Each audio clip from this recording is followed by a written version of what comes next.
নাগরিক প্রতিদিনের অডিও নিউজে স্বাগত। দিনের শীর্ষ খবরগুলি জানিয়ে দিচ্ছি আমি সাবা খান।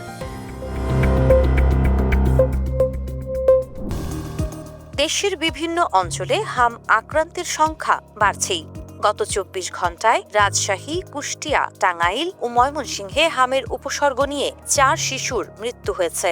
রাজশাহী, ময়মনসিংহ, বরিশাল, চট্টগ্রাম, বগুড়া, চাঁদপুর সহ বিভিন্ন জেলার হাসপাতালে হাম উপসর্গের রোগীদের সংখ্যা বাড়ছে। আক্রান্তদের মধ্যে বেশিরভাগই শিশু। অভিভাবকদের মধ্যে হামের প্রকোপ ছড়িয়ে পড়ায় উদ্বেগ দেখা দিয়েছে। স্বাস্থ্য বিভাগ পরিস্থিতি মোকাবেলায় দেশের বিভিন্ন জেলায় হাসপাতালগুলোকে প্রস্তুত থাকার নির্দেশ দিয়েছে। এদিকে দেশে রোববার থেকে শুরু হবে বিশেষ টিকাদান কর্মসূচি। এই টিকা দেয়া হবে ৬ মাস থেকে ১০ বছর বয়সী শিশুদের। পরিস্থিতি মোকাবেলায় ভ্যাকসিন সংক্রান্ত মাঠ পর্যায়ের সব কর্মকর্তার ছুটি বাতিল হয়েছে। মধ্যপ্রাচ্যে যুদ্ধের প্রভাবে দেশে যে জ্বালানি সংকট দেখা দিয়েছে তা মোকাবেলায় সরকারি বেসরকারি সব অফিসের নতুন সময়সীমা নির্ধারণ করেছে সরকার। আগামী রোববার থেকে সরকারি বেসরকারি সব অফিস সকাল ৯টা থেকে বিকেল ৪টা পর্যন্ত চলবে। মন্ত্রিসভার বৈঠক শেষে সাংবাদিকদের এ তথ্য জানান মন্ত্রিপরিষদ সচিব নাসিমুল গনি। এছাড়া আগামী রোববার থেকে দেশের সব ব্যাংক ও আর্থিক প্রতিষ্ঠান সকাল ৯টা থেকে বিকাল ৩টা পর্যন্ত চালু থাকবে। প্রতিদিন সন্ধ্যা ৬টার পর ওষুধের দোকান ছাড়া সকল মার্কেট ও দোকান বন্ধ রাখার সিদ্ধান্ত হয়েছে। ক্রেতা সমাগম বাড়ায় রাজধানীর বাজারগুলোতে সবজির চাহিদা বেড়েছে। আর বাড়তি চাহিদার কারণে প্রায় সব ধরনের সবজির দাম কেজিতে বেড়েছে ১০ থেকে ২০ টাকা পর্যন্ত। শয়ের ওপর বিক্রি হচ্ছে করলা, ঝিঙা, চিচিঙ্গা। এদিকে সরবরাহ সংকটের অজুহাতে সোনালী আর দেশি মুরগির দরও চড়া। তবে কিছুটা নাগালে ব্রয়লারের দাম। মূলত রোজার ঈদের পর কিছুটা স্বস্তির খবর দিয়েছিল সবজির বাজার। তবে তা আর সপ্তাহখানেকের বেশি টেকেনি। ফের চড়তে শুরু করেছে দাম। প্রায় সব রকম সবজিতেই কেজি প্রতি দাম বেড়েছে ১০ থেকে ২০ টাকা পর্যন্ত। সারা দেশের ওপর দিয়ে বয়ে যাচ্ছে মৃদু থেকে মাঝারি ধরনের তাপপ্রবাহ। বিশেষ করে রাজশাহী ও খুলনা বিভাগে সূর্যের দাপট সবচেয়ে বেশি অনুভূত হচ্ছে। তবে এই তাপপ্রবাহের পরিধি আরও বিস্তারের আভাস দিয়েছে বাংলাদেশ ওয়েদার অবজারভেশন টিম। শুক্রবার থেকে ঢাকাসহ দেশের ৫টি বিভাগে গরমের তীব্রতা বাড়তে পারে বলে জানিয়েছে সংস্থাটি। বিডব্লিউওটি জানায়, শুক্রবার থেকে তাপপ্রবাহের পরিধি আরও বিস্তারের আভাস রয়েছে।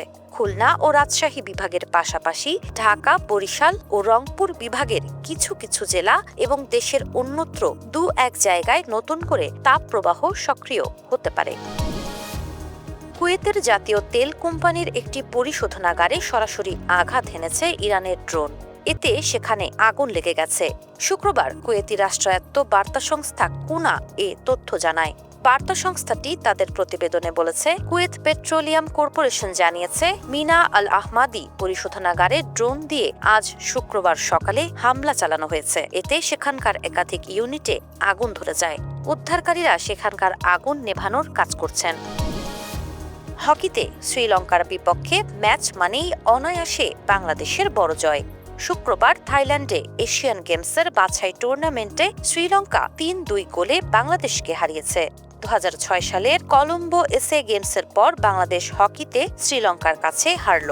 জাতীয় হকি দলের সাবেক অধিনায়ক মামুনুর রহমান চয়ন বলেন, ২০০৬ সালে শ্রীলঙ্কায় এক ম্যাচ হারের পর আমরা কখনো হারিনি। শ্রীলঙ্কার বিপক্ষে আমার এক ম্যাচে ৫ গোল হয়েছে। টুর্নামেন্টে এমন এক ম্যাচে হতেই পারে। আগামীর ম্যাচে ঘুরে দাঁড়িয়ে বাংলাদেশ এশিয়ান গেমস নিশ্চিত ও চ্যাম্পিয়ন হয়ে ফিরবে প্রত্যাশা করি। ছোট পর্দার বর্তমান সময়ের অন্যতম ব্যস্ত ও জনপ্রিয় অভিনেত্রী তানিয়া বৃষ্টি।